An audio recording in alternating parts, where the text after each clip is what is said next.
Good morning. आज मार्केटपासूनच video चालू केला बरं का. आठवड्याच्या मार्केटचा बाजार आणावा लागतो मला, सगळ्या भाजीपाला. तर मी आता घेऊन आले आणि सगळ्या भाजीपाला मी आवरून साईडला ठेवल्या होत्या. म्हणजे नंतर कसं त्या एकत्र झालं का खराब होतात ना लवकर, त्याच्यामुळे त्यांना वेगवेगळं करून ठेवलं.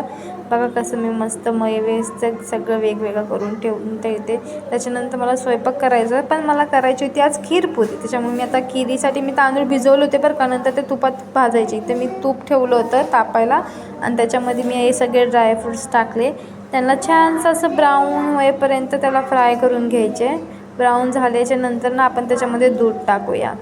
दूध टाकल्याच्या नंतर आहे ना, मी ते दूध टाकून घेतलं. दूध मी आधी गरम करून ठेवलं होतं ना, त्याच्यामुळे दूध टाकून घेतलं. त्याच्यामध्ये आपण जे काय वाटलेले होते तांदूळ, ते तांदूळ मी त्यात टाकले आणि दीड वाटी शुगर टाकली असेल मी. त्याच्यानंतर मी पुऱ्या करून घेतल्या, पुऱ्या लाटून घेतल्या.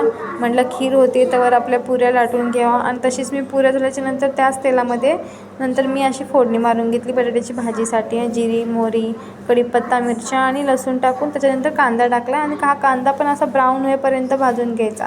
मस्त त्याचा कलर चेंज झाला की याच्यामध्ये टमॅटो टाकून द्यायचा. टमॅटो टाकल्याच्या नंतर आपण वरून याला मीठ वगैरे टाकून, हळद टाकून बटाटे मॅश करून टाकायचे शिजवलेले आणि वरून कोथिंबीर टाकून माझी भाजी रेडी. आणि तुम्ही बघू शकता मी मस्त भाजी पुरी खीर केलेली आहे. तुम्ही या पद्धतीत करा आणि मला नक्की कमेंट बॉक्समध्ये कळवा. बाय.